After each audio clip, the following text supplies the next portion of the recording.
Welcome back to my tutorial for Gears 5 and Insane Mode on Solo. This is mainly going to cover some optional missions, and then the next video will probably cover some of the main story missions again. But yeah, for this helicopter fight, I recommend starting off by grabbing this rocket launcher and just unload a bunch of them into the bottom of the helicopter. Don't worry too much about hitting the engines. I mean, you can do extra damage if you hit the engines with the missiles, but mainly I recommend having a sniper weapon like this. And here I have the Relic sniper rifle, so I'm able to land, 2 shots into an engine on one reload a lot of times, so that definitely speeds it up. But any sniper weapon can work, especially if you land the shots accurately. You see, you can kill this thing very fast. I didn't end up missing too many shots on this attempt. I like staying down here in this starting area where the fight starts, and staying behind one of those barriers basically, and just snipe at it. It's not too bad if you do that. It can be a very hard fight. It definitely speeds it up a little bit having one of those Relic weapons, that Relic sniper rifle. But yeah, this is an optional fight, but it is good to get a lot of the abilities and things like that for Insane Mode. So with this one, you can do triple damage while you're in stim mode with melee attack. So it can be useful if you have to clear out some enemies in a close area. Some weak enemies, anyway. But yeah, that's all you really have to do for that fight. That helicopter can be a pain in the ass, though. It did give me some trouble until I started fighting it down in that beginning area where the fight, where that whole area begins. You can do a lot more damage if you actually aim the missiles at the engines, but I like trying to hit it while it's moving because you can predict where it's going to move. It moves so slow, so you can kind of, land, you can have it kind of move into your shots. I think that's the best way to do it.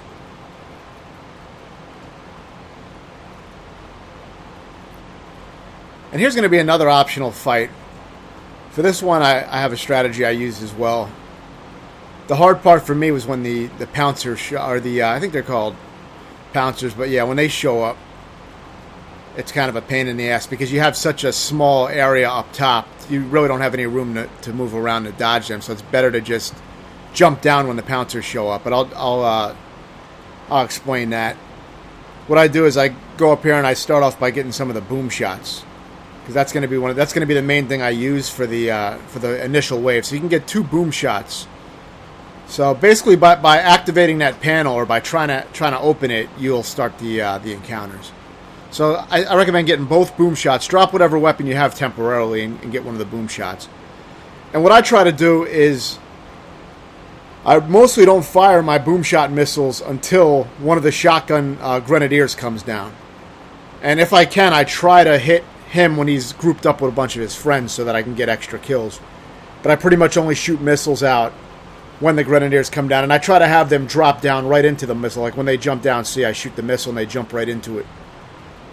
But you don't have to do it that way. It's just a little bit faster.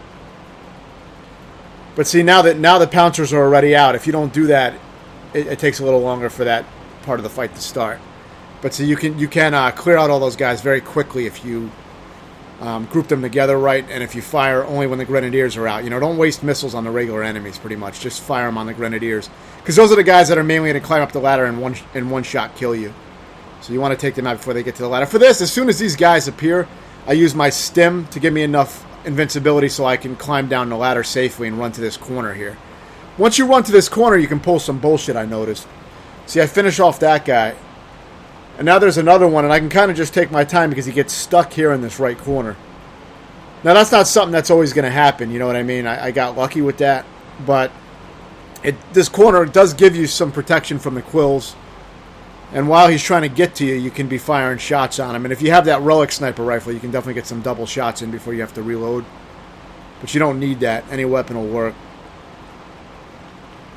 But if he does get too close to you, then just, use stim and run back to the other side of the arena to reset his position. And then when he starts coming out to try to get you, run back into here again and start shooting at him again. Just keep repeating you know, that and it'll work. If you have stim, it's worth using when you make a run just to be safe.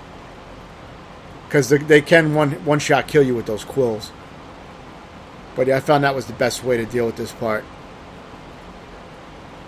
If you don't do that, it can be kind of a tough part. I mean, these guys are always a pain in the ass to deal with, but it's harder here because if you're up on that ladder and you stay up there, you're pretty much fucked. You don't really have any room to move, so... You know, I think you pretty much have to come down from the ladder when they show up. You want to try to kill all those regular enemies before the pouncers show up, because sometimes you will have them show up while there's still regular enemies alive, and that's going to be... Then if you go down there, you're going to have more, you know, more trouble when you climb down because you're going to have to deal with more assholes down there. So I would say try to clear them all out and try to line them up with the, you know, try to only fire when the grenadiers are around their friends. But yeah, you'll get a feel for it after a few deaths.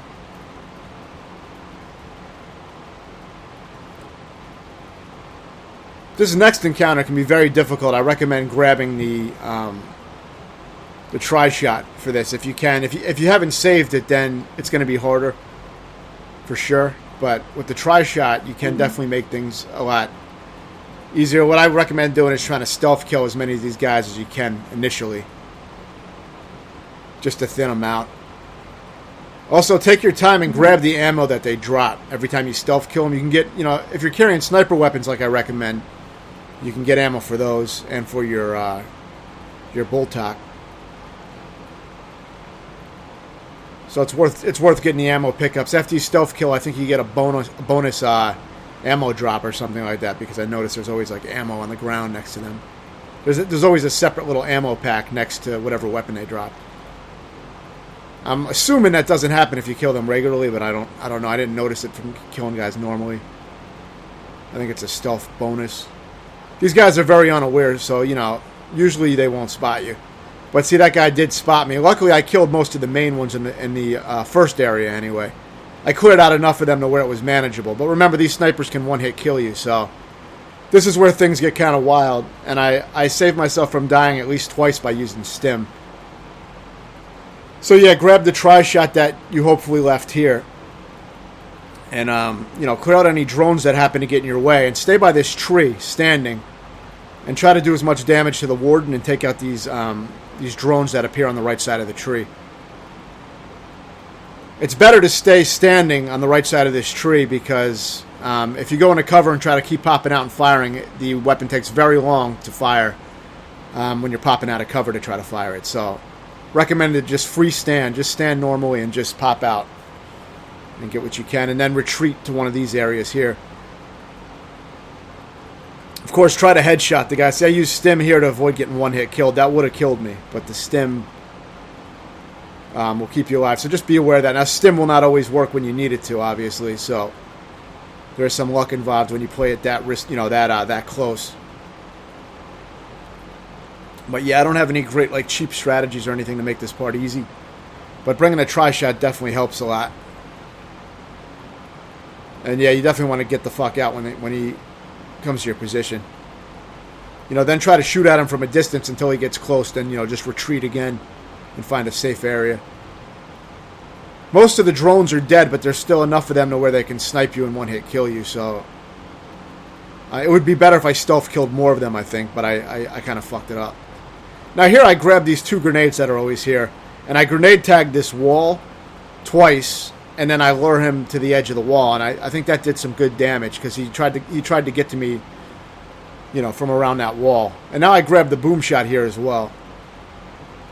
But yeah, see, he's trying to approach me now, and he's going to go through those grenades, and they're going to go off. And I think those might have did some decent damage to him. I'm not 100% sure if they connected though. But see, I almost died there with that laser on my back. That would have one shot killed me, that sniper. But I used stim, and I was able to get, you know, behind a wall fast enough. So just be aware of that. If you have any snipers remaining, they're going to potentially kill you. So this can be a very tense fight. It's definitely not easy. This is optional, of course, but I recommend doing most of these optional battles because you'll get better abilities and shit like that you can use on Insane. But you really don't need them. I mean, they give you enough abilities and shit, so it really is optional. But I think it's worth doing.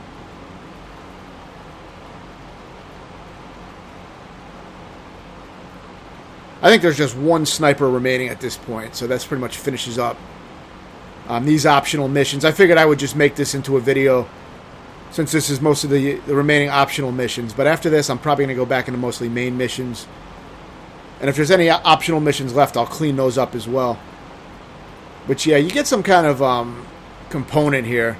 I guess for the cooling system. You get a flash freeze, which freezes the guys for longer when you use the freeze ability. So it may be useful. And thanks for watching.